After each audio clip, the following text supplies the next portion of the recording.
Good morning, नमस्कार, राम राम, राधे राधे। अभी class just शुरू हुई है। तत्काल, तुरंत, अभी इसी वक्त क्लास 17 मिनट लेट है। ठीक है। तो कैसे हैं आप सभी? मुझे उम्मीद है आप बहुत अच्छे होंगे, जबरदस्त होंगे, शानदार होंगे। अभिषेक गौतम, अर्जुन कुमार शाह, कृष्णा गुप्ता, पिंकी कुमारी, विनीता गुप्ता, छोटू यादव, छोटू जाटव, अमृत, भारत का बाज, चील गिद्ध कौन कौन है? बाज तो आ गया क्लास में। आज हम करने वाले हैं ग्रह। तो पहला ग्रह है आपका बुध। बुध को कहते हैं मरकरी।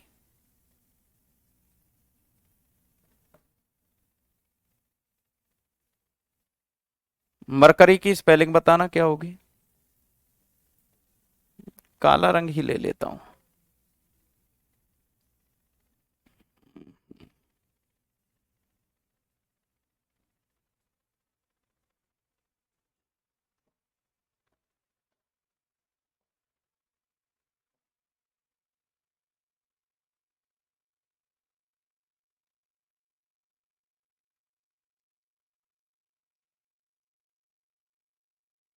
मरकरी। मरकरी के बारे में देखो क्या क्या फैक्ट आपको है, पॉइंट टू पॉइंट देखिए, सीधा सीधा। सबसे हल्का,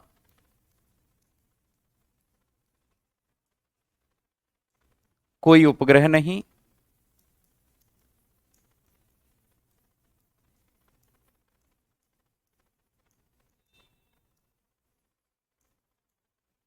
सूर्य के सर्वाधिक नजदीक, सूर्य के सर्वाधिक नजदीक,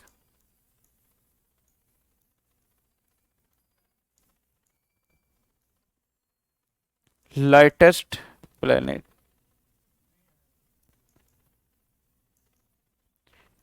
नो सैटेलाइट, कोई उपग्रह नहीं है, सर्वाधिक नजदीक, nearest to sun,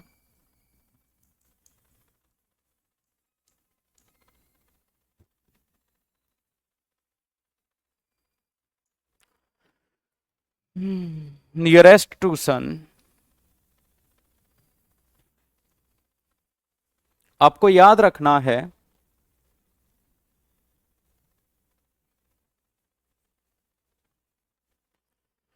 nearest to sun,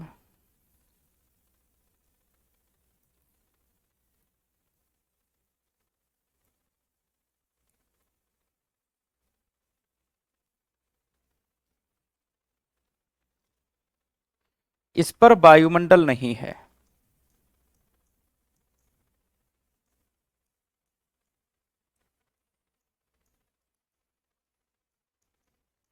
no atmosphere,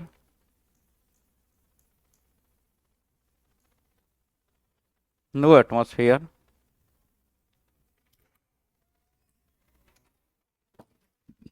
बेटा आपके एनटीपीसी बैच की क्लासेस की टाइमिंग क्या क्या है, एक बार बताएंगे क्या?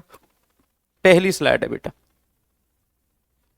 Anita Rajbhar, dream RRB Arvind, dream RRB Anupama, Shubham Yadav.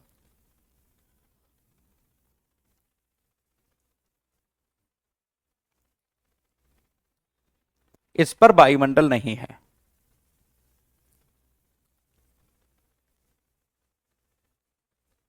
है ना?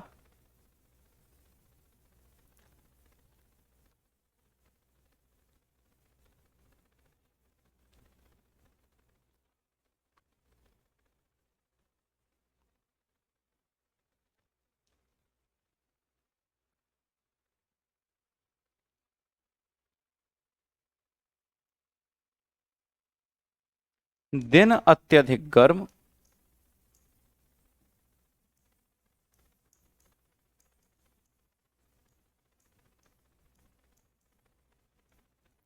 व रात बर्फीली होती हैं।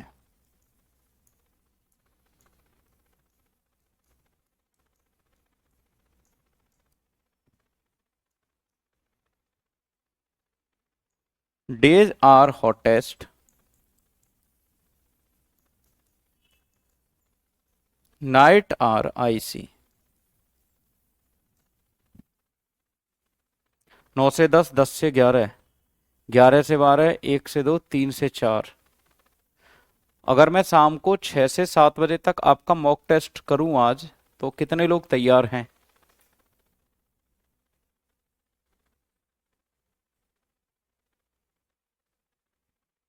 क्या वीडियो बनाई है आपने कैडेट रमा राठौर जी इस नंबर पर?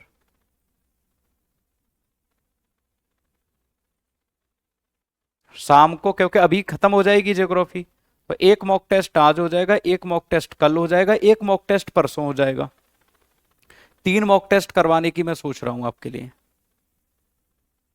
कितने बच्चे तैयार हैं? 5 बजे मेरी क्लास रहती है बच्चों। तो 5 बजे क्लास रहती है, जिसके कारण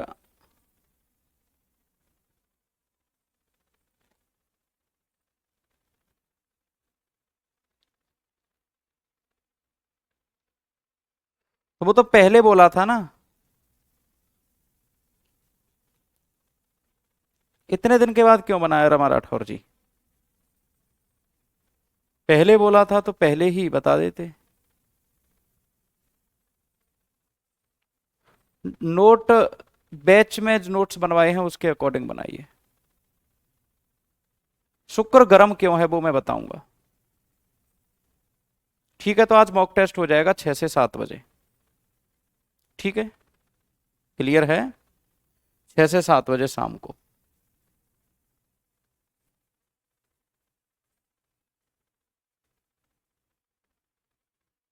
बेटा एप्लीकेशन अगर ओपन नहीं हो रहा है तो एक बार अनइंस्टॉल करके इंस्टॉल करिए एप्लीकेशन को, और दोबारा से बताइए अपने आप को, वो रजिस्ट्रेशन लॉगिन कर लो और हो जाएगा दोबारा।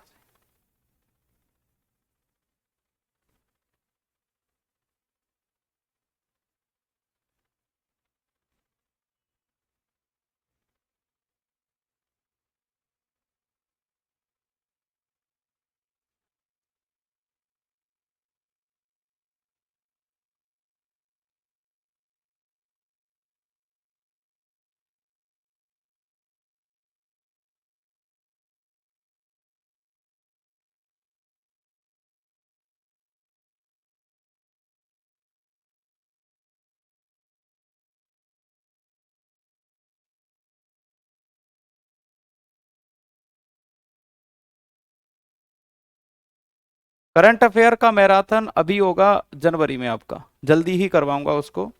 महा मैराथन होगी करंट अफेयर की, 7 8 10 घंटे के आसपास की लंबी मैराथन। कृपा पूरी है बेटा, करंट अफेयर का पूरा मैराथन होगा आपका।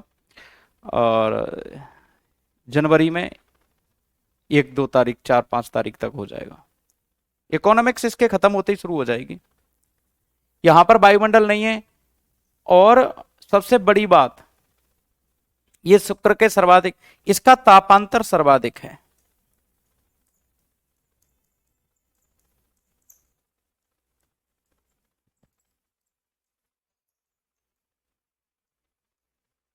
तापांतर सर्वाधिक है। अगली बात करें तो शुक्र, वीनस,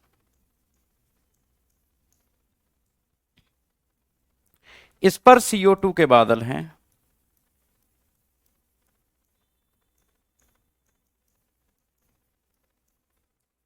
इस पर CO2 के बादल हैं।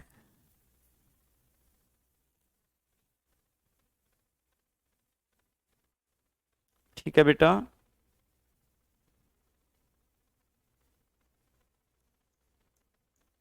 CO2 क्लाउड्स, ये सबसे गर्म ग्रह है।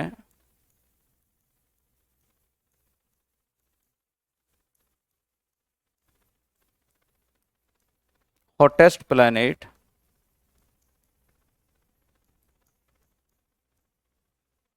हॉटेस्ट प्लैनेट है ये। एक बात और याद रखनी है आपको, सबसे गर्म ग्रह है। और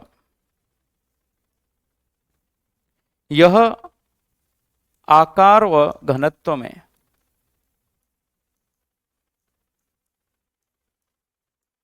पृथ्वी के समान है।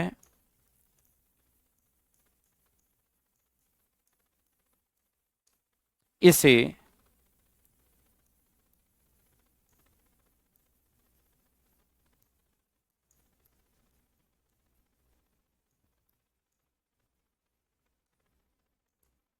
शेप एंड साइज, इसे पृथ्वी की बहन कहते हैं। Sister of earth,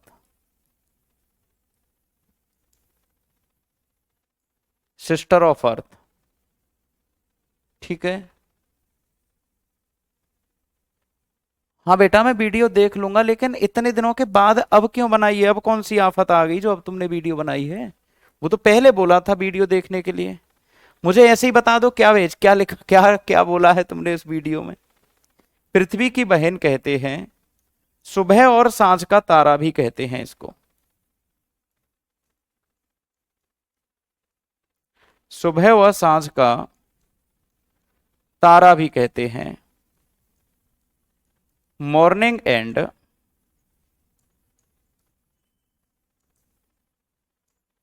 evening star, morning and evening star, है ना। सुबह और सांझ का तारा भी इसको कहा जाता है। अगली बात आपको याद रखनी है कि जो मॉर्निंग और इवनिंग स्टार है, सुबह और सांझ का तारा कहा जाता है, साथ ही साथ सबसे चमकीला ग्रह भी है।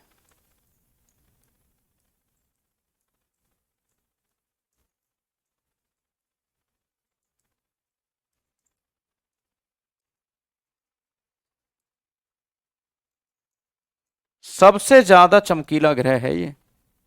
तो जो बालक ये कह रहा था कि सर बुध सबसे नजदीक है, तो तापमान उसका क्यों है सबसे ज्यादा? तो CO2 के कारण सबसे ज्यादा है। CO2 गर्म गैस होती है। ठीक है बेटा। यह पूरब से पश्चिम घूमता है। इसका कोई उपग्रह नहीं है। पूरब से पश्चिम घूमता है। ईस्ट टू वेस्ट रोटेट करता है। याद रखना है आपको।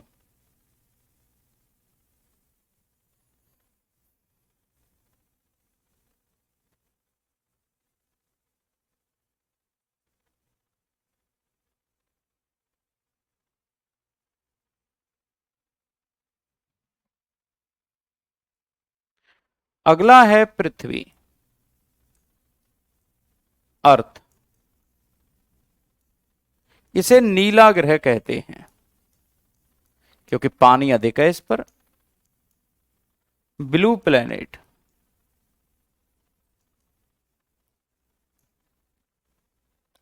इस पर 71% वाटर और 29% स्थल है।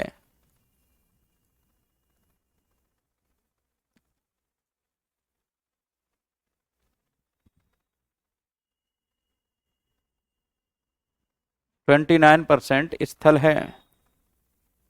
नहीं बेटा, एनटीपीसी वाला एनटीपीसी के लिए। पृथ्वी की गतियां,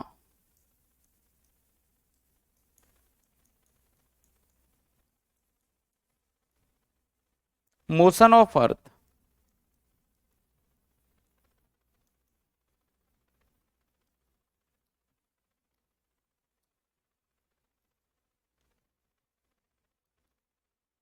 मोशन ऑफ अर्थ,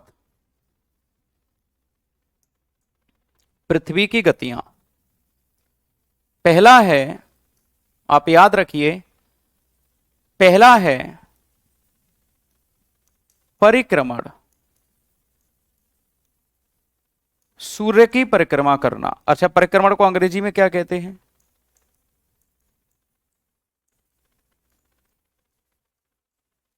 और दूसरा है परिभ्रमण, अपने अक्ष पर घूमना।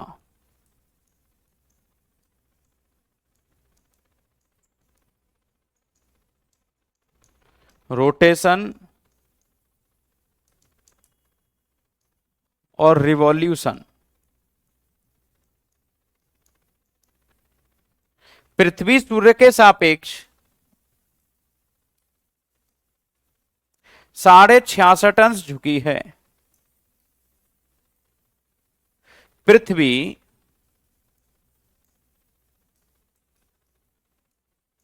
सूर्य के सापेक्ष 66.5 झुकी है।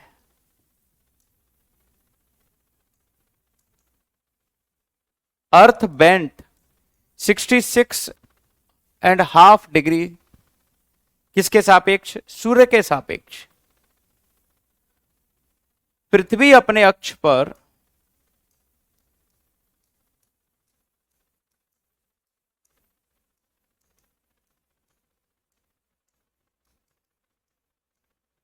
23.5 अंश झुकी है।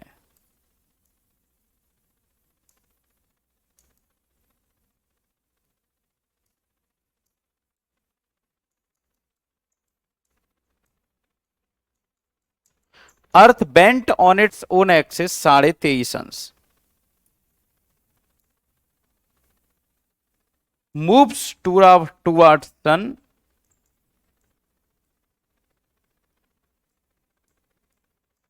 और moves on its own axis.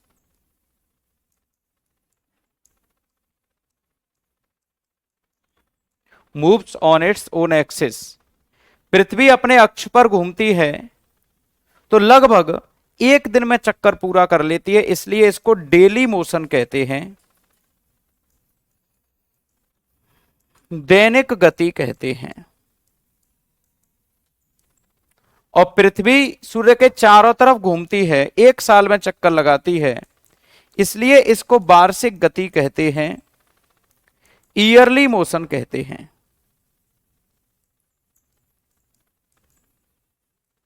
Yearly motion कहते हैं।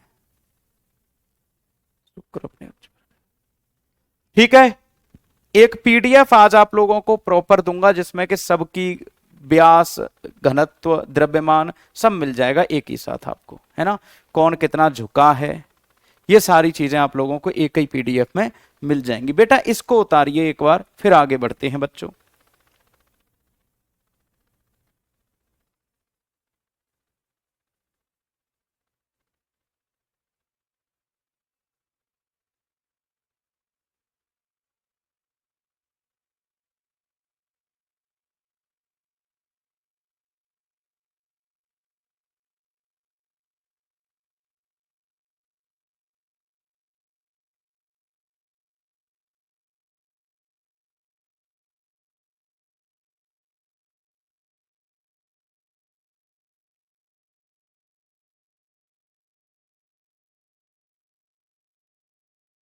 चलो आगे बढ़ते हैं बेटा।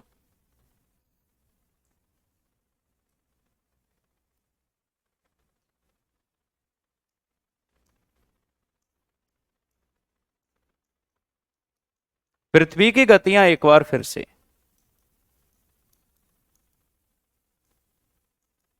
मोशन ऑफ अर्थ एक बार फिर से। प्यारे दोस्त याद रखना है आपको कि पृथ्वी एक तो करती है अपने अक्ष पर घूमना, दैनिक गति जिसको कहते हैं, डेली मोशन, और दूसरा है वार्षिक गति जिसको कहा जाता है ईयरली मोशन। ईयरली मोशन, है ना बेटा। सोनू अगर मुझे पता होता तो मैं तुम्हें तुरंत बता देता। ठीक है बेटा, क्लियर है। कमेंट पर कम ध्यान दीजिए, कमेंट कम करिए। अगर मुझे पता होता तो मैं बता देता। इतनी देर से कमेंट पे कमेंट करे जा रहे हो। लिखने के लिए कोई बिठा रखा है क्या आपने, कि जो आपका लिख रहा हो? कोई बिठा रखा है क्या बच्चे? ठीक है,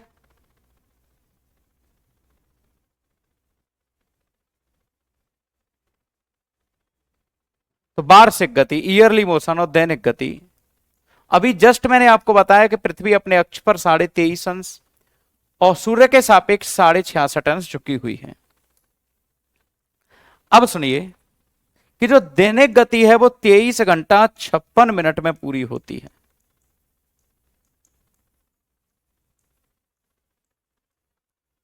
40 second.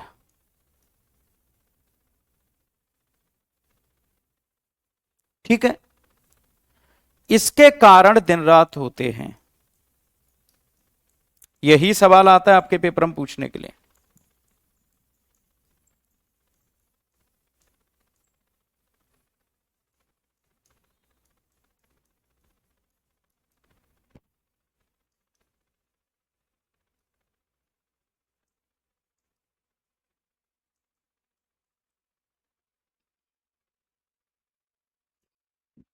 Day and night occurs,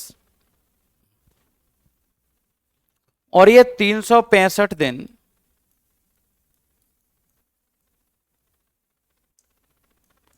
5 घंटा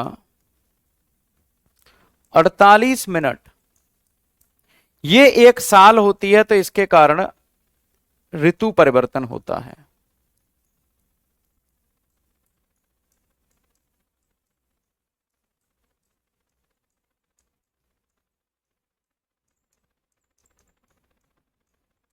सीजनल चेंज।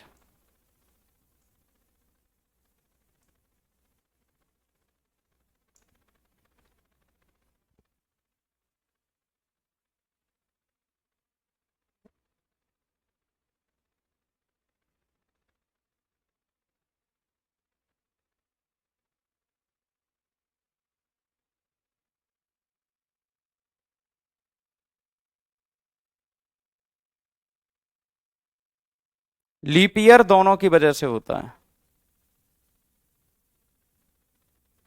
ठीक है बेटा, कस्टमर केयर पे कॉल करो एप्लीकेशन के बारे में।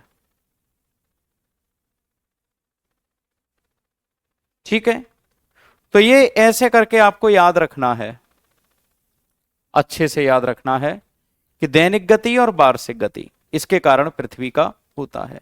एक टॉपिक आता है आपका, पृथ्वी ही एकमात्र ऐसा ग्रह है जिस पर ज्वार भाटा आते हैं।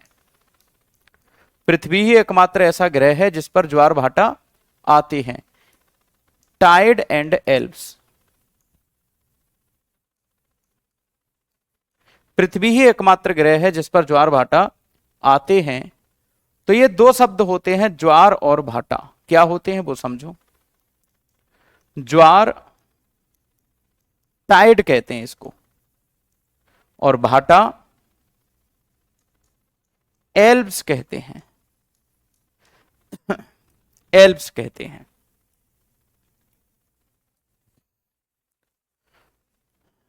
जो आपके ज्वार होते हैं उसका मतलब होता है समुद्री जल का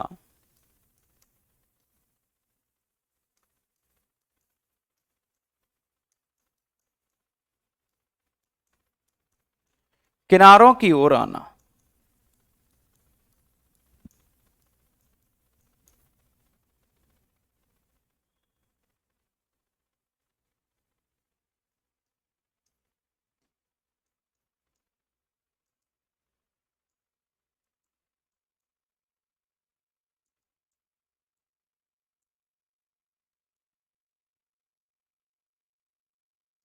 towards beach,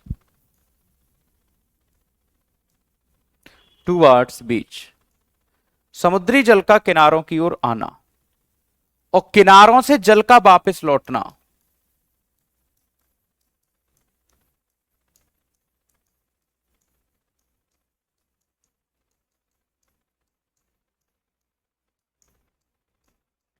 returning of water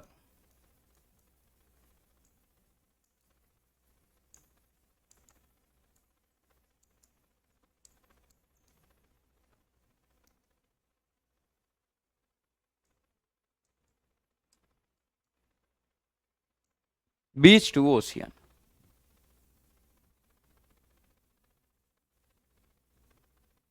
ठीक है,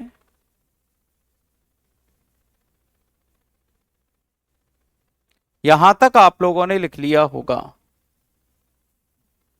ठीक है,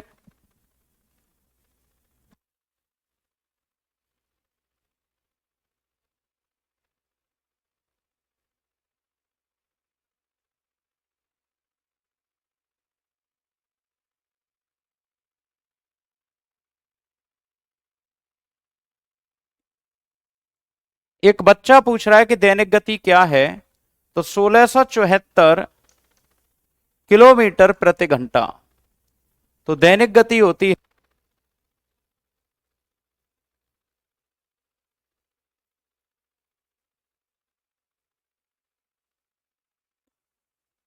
और 67,100 मील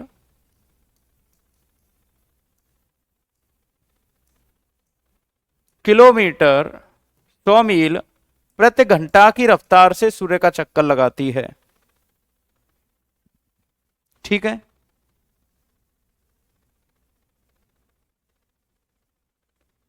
तो यहां पर आप लोग देखिए कि समुद्री जल का किनारों की ओर आना और किनारों से जल का वापस लौट जाना ज्वार भाटा कहलाता है।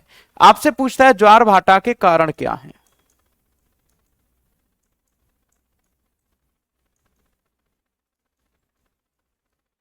Causes of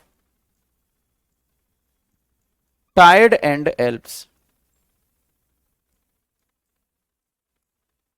tide and Alps.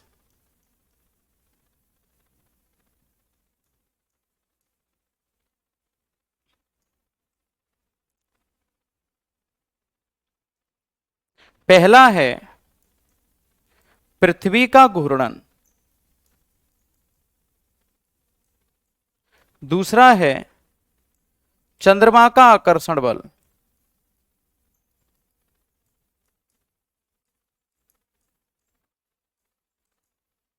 और तीसरा है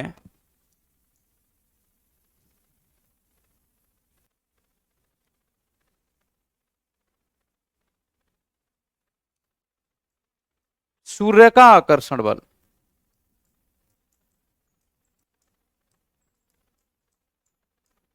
ये ज्वार भाटा के तीन कारण होते हैं। रोटेशन ऑफ अर्थ,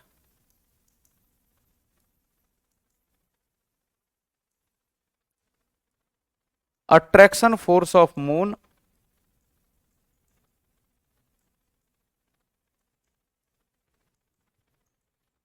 चंद्रमा पानी को अपनी तरफ खींचता है, और अट्रैक्शन फोर्स ऑफ सन।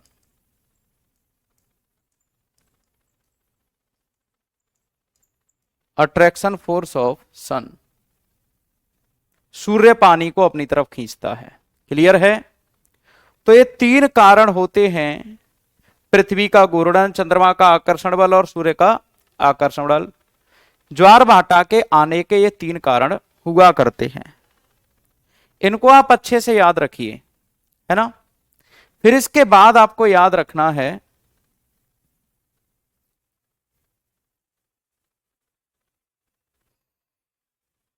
कि अधिक उत्तरदायी कौन सा है। तो अधिक उत्तरदायी की जब बात आएगी तो अधिक उत्तरदायी आप बताएंगे कौन सा है, चंद्रमा का आकर्षण बल। क्योंकि चंद्रमा पृथ्वी के सर्वाधिक नजदीक है। बात यह है कि चंद्रमा पृथ्वी के नजदीक होने के कारण चंद्रमा जल को ज्यादा अपनी तरफ खींचता है, इसलिए मोर रेस्पॉन्सिबल कौन है, ज्यादा जिम्मेदार कौन है, चंद्रमा। अब आपसे पूछता है ज्वार भाटा के प्रकार क्या हैं।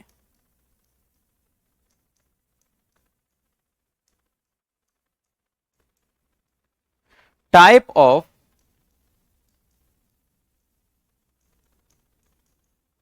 टाइड एंड एल्प्स,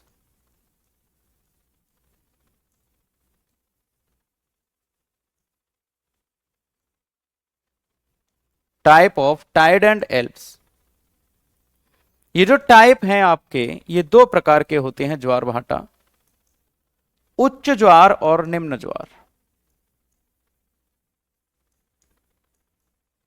उच्च ज्वार और निम्न ज्वार, हाई टाइड और लो टाइड।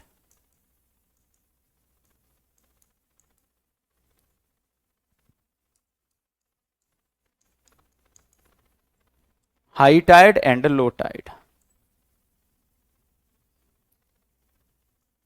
पहला कौन सा है, हाई टाइड, और दूसरा कौन सा है, लो टाइड। क्लियर है। जो आपका हाई टाइड है, जब सूर्य, चंद्रमा और पृथ्वी एक सीधी रेखा में हो, सन मून और अर्थ, तो सन और मून का जो अट्रैक्शन फोर्स है वो इकट्ठा मिल जाएगा, तो पृथ्वी के जल को अपनी तरफ ज्यादा खींचेगा। खिंचाव बल होता है बेटा, उसकी प्रॉपर्टी ही होती है। तो जब सूर्य चंद्रमा एक साथ मिल जाएंगे तो ये, जब सूर्य चंद्रमा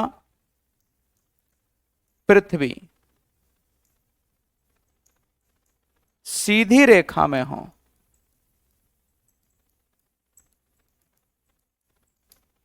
when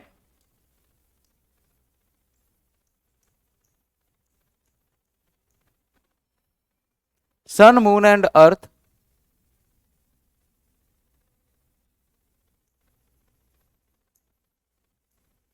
are in straight line, जब सूर्य चंद्रमा और पृथ्वी एक साथ एक सीधी रेखा में होंगे तब कौन सा होगा आपका उच्च ज्वार। और जब सूर्य चंद्रमा और पृथ्वी एक दूसरे से परपेंडिकुलर होंगे, मान लो ये अर्थ है, ये सन है, ये मून है, अभी पृथ्वी के पानी को दोनों इकट्ठा मिलकर खींच रहे थे तो ज्वार भाटा ऊंचे आए, और अगर सूर्य अपनी तरफ खींचेगा, चंद्रमा अपनी तरफ खींचेगा, तो जो ऊंचा जाना था वो नीचा ही रह जाएगा। तो जब वो लंबवत हो,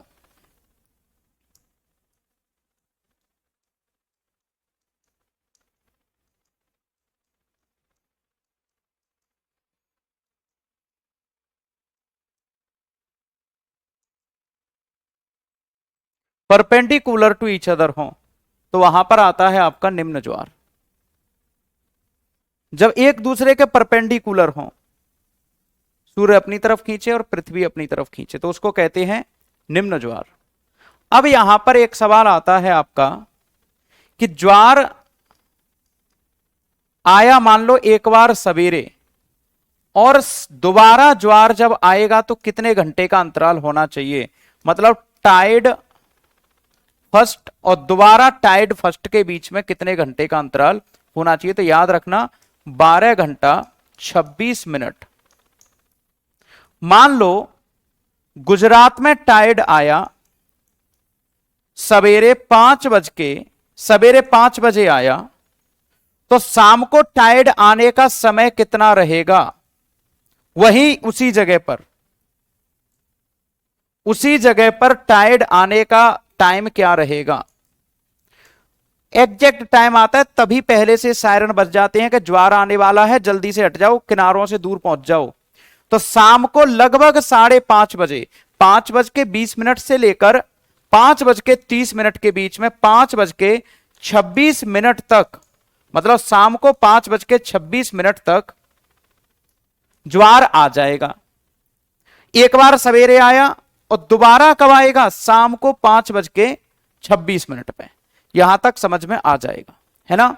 फिर इसके बाद आपसे कहे कि ज्वार और भाटा के बीच में कितना अंतराल होता है, मतलब समुद्र का पानी ऐसा तो है नहीं कि तुरंत आया और तुरंत वापस चला गया, है ना।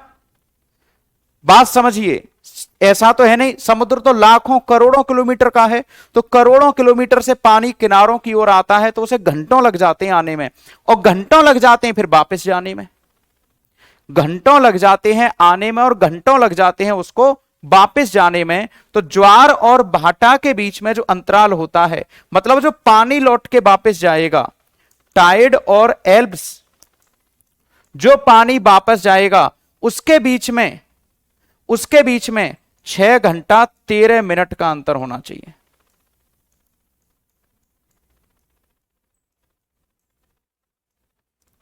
छह घंटा 13 मिनट का अंतर होना चाहिए। ज्वार और भाटा के बीच में कितना, 6 घंटा 13 मिनट का अंतर होना चाहिए।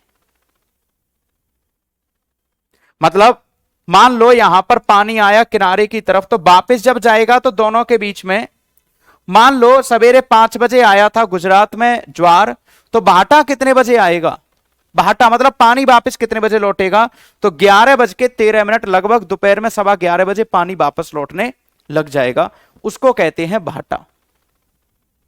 यहां तक आपकी समझ में आ चुका होगा, किसी को भी दिक्कत या परेशानी नहीं होगी।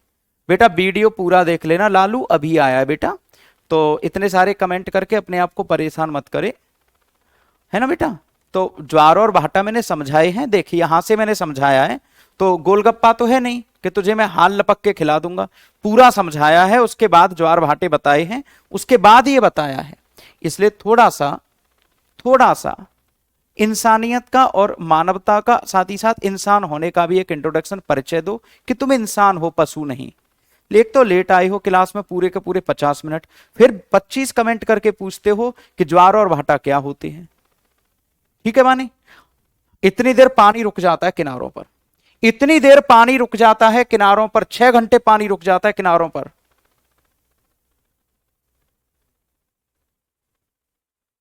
ठीक है,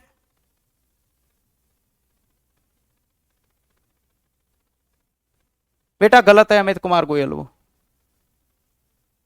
अगला देखिए, भारत में सबसे ऊंचे ज्वार,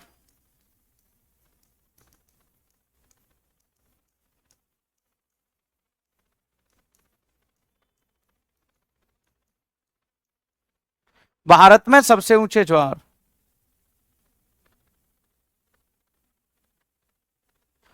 खंबात की खाड़ी गुजरात में आते हैं।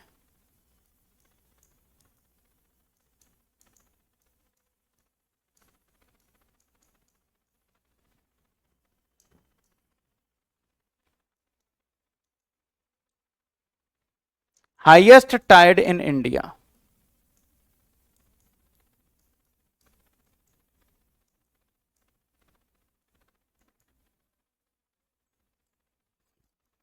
बे ऑफ खंबात,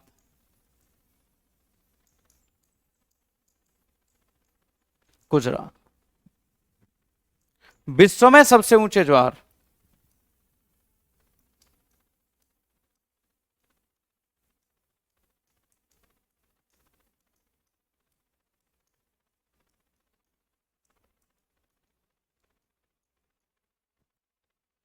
फंडी की खाड़ी में आते हैं Canada.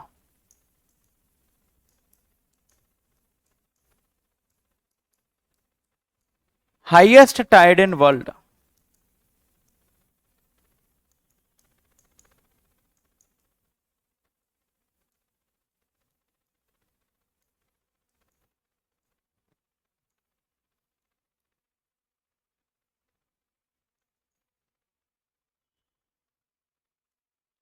Bay of Fundy Canada.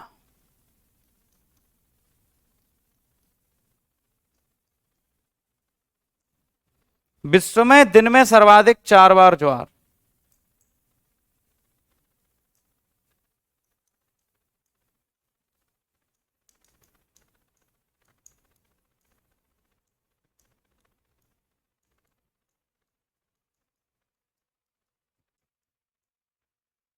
New Southampton.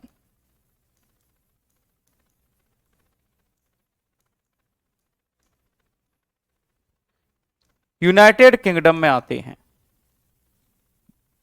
4 time tides,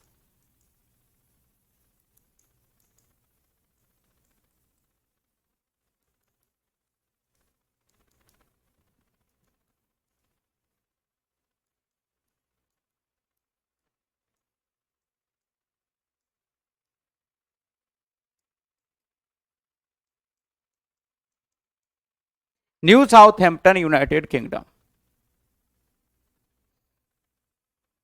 ठीक है बेटा, ये विश्व में सर्वाधिक 4 बार ज्वार आते हैं, याद रखना है आपको, विश्व में सर्वाधिक 4 बार ज्वार, New Southampton.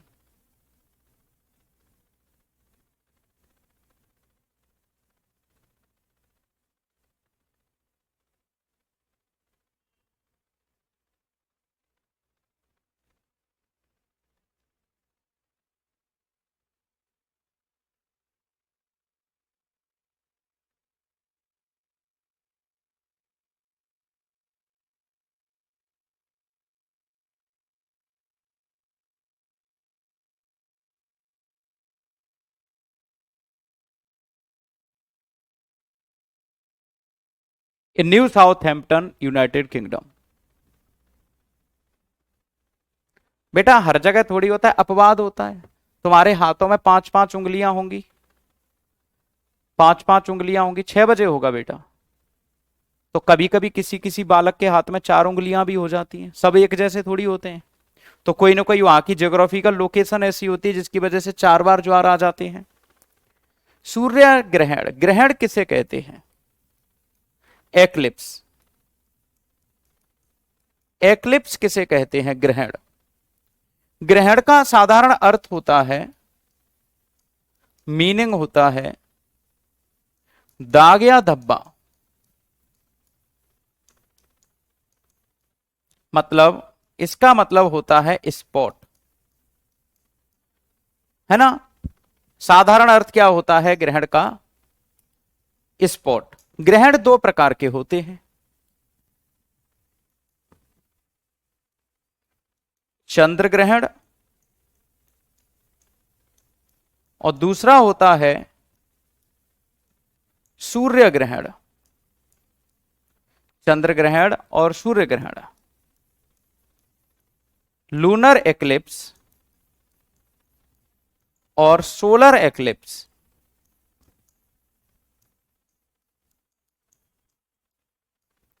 Lunar eclipse and solar eclipse, ठीक है। अब ये बताइए, आपको रटना नहीं पड़ेगा, इस बात की मैं गारंटी ले रहा हूं। अगले मुझे 5 मिनट दे देना, 5 मिनट में आपकी समझ में नहीं, ऐसा छप जाएगा दिमाग में कि जिंदगी भर नहीं भूल पाओगे। बात समझ रहे हैं? अब आप एक बात समझिए, चंदा कब निकलता है, दिन में या रात में? तो आप कहेंगे रात में। तो चंद्र ग्रहण जो होगा वो रात में होगा।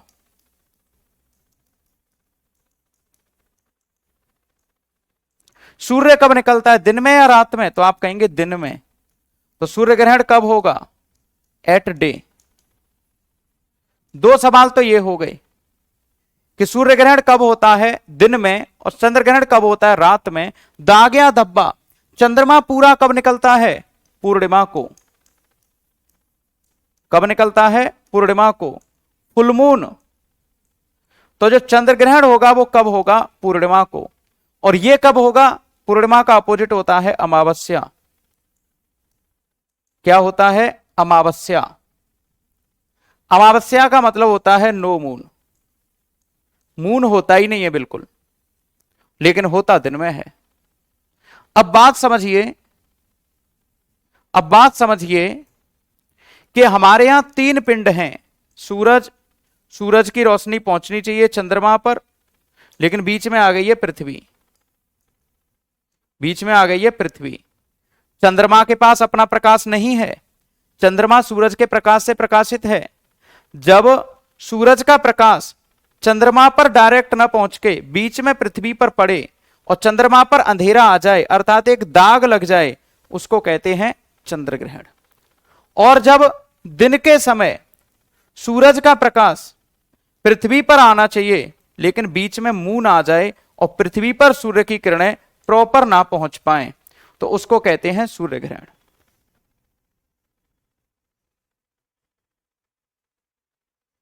नहीं आया समझ में? बहुत आसान भाषा में समझाया है आपको। चंद्र ग्रहण रात में होता है, पूर्णिमा के दिन होता है। जब सूरज और चंद्रमा के बीच पृथ्वी आ जाए तब चंद्र ग्रहण होगा। और जब सूरज और पृथ्वी के बीच चंद्रमा आ जाए, जब आपका चंद्र ग्रहण होगा। यह बात आप लोगों को वीडियो को दोबारा से समझ के देख लेना है, समझ में आ जाएगा, है ना। सूर्य, पृथ्वी,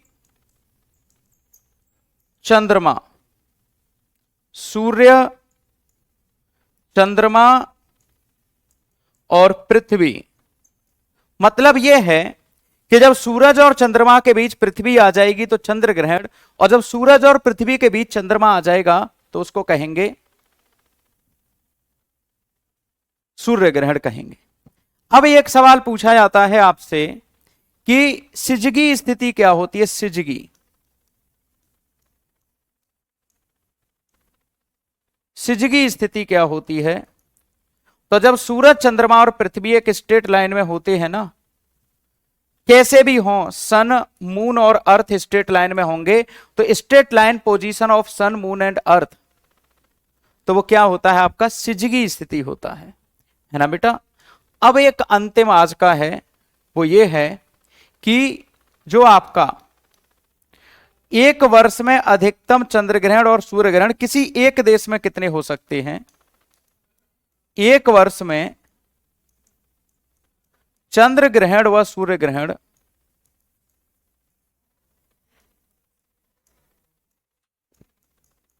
अधिकतम 7 हो सकते हैं। Maximum lunar and solar eclipse in a year कितने हो सकते हैं? 7। इसकी बात कर रहे हैं हम पूर्ण की मतलब फुल पूर्ण सूर्य ग्रहण और पूर्ण चंद्र ग्रहण कितने हो सकते हैं, है ना? सूरज और चंद्रमा के बीच पृथ्वी आ जाए तो पृथ्वी पर रोशनी आना चाहिए, न कि चंद्रमा पर। बेटा दोबारा देखना वीडियो, तुम्हारे इस सवाल का जवाब वीडियो से मिल जाएगा, बहुत आसान है। इनमें से 2 तो हो सकते हैं चंद्र ग्रहण और 5 हो सकते हैं सूर्य ग्रहण। कई बार पूछा गया सवाल है। प्यारे दोस्त, यहां तक किसी को कोई समस्या, दिक्कत या परेशानी है तो पूछ सकता है, वरना वीडियो अगर आप रिपीट करके देखेंगे तो मेरा विश्वास करिएगा कि सारी चीजें समझ में आ जाएंगी। अगला ग्रह हम जो पढ़ने वाले हैं वो है मंगल। मंगल को कहते हैं मार्स। मार्स है आपका लाल ग्रह, red planet.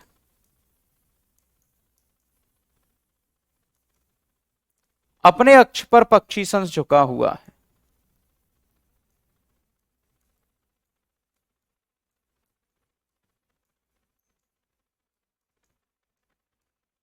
Bent 25 degree on its own axis. पृथ्वी के समान दिन रात होने के साक्ष्य मिले हैं।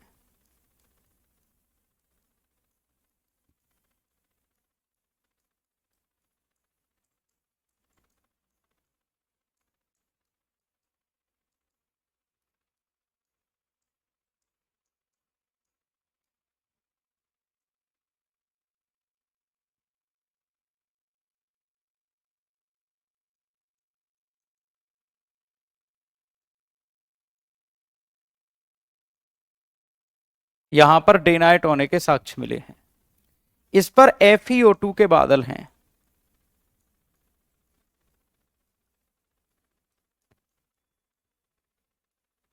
इसीलिए इसका रंग लाल है। फेरस ऑक्साइड के बादल हैं, आयरन ऑक्साइड भी कहते हैं इसको। यहां मीथेन गैस पाई गई है।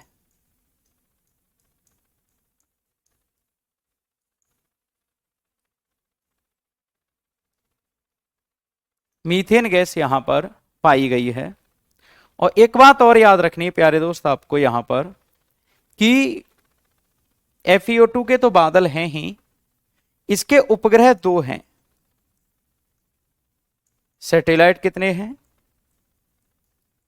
2 हैं। Number 1 Phobos, number 2 Deimos.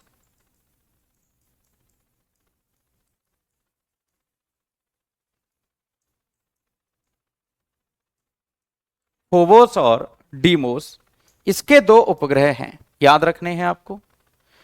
इस पर मंगल मार्स पर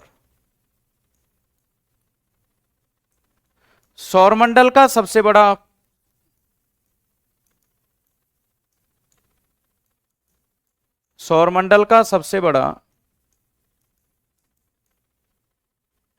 ज्वालामुखी है,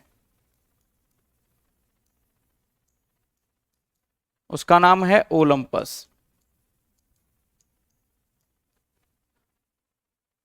largest volcano of solar system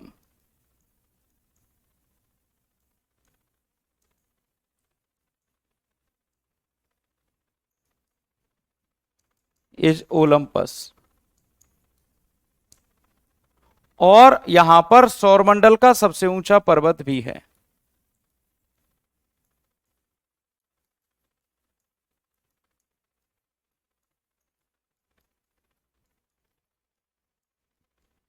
सबसे ऊंचा पर्वत भी है निक्स ओलंपिया।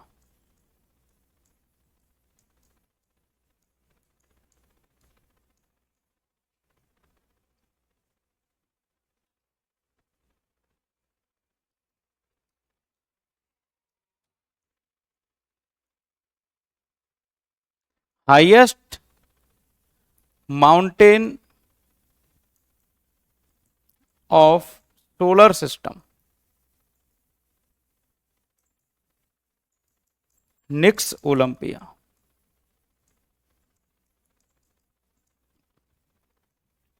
ये था आपका मंगल। मंगल के बारे में आपको याद रखना है ना। तो बेटा कल हम बात करेंगे, आज शाम को बात करेंगे। थोड़ा सा आपका स्थलमंडल रह गया है और 4 ग्रह रह गए हैं आपके ये वाले। शाम को लगभग 1.5 घंटे की क्लास में एक प्रैक्टिस सेट और ये पूरा का पूरा करवा दूंगा आज खत्म। कल भी प्रैक्टिस सेट होगा, परसों भी प्रैक्टिस सेट होगा। तो अच्छे से रहना बेटा, अपना ख्याल रखना।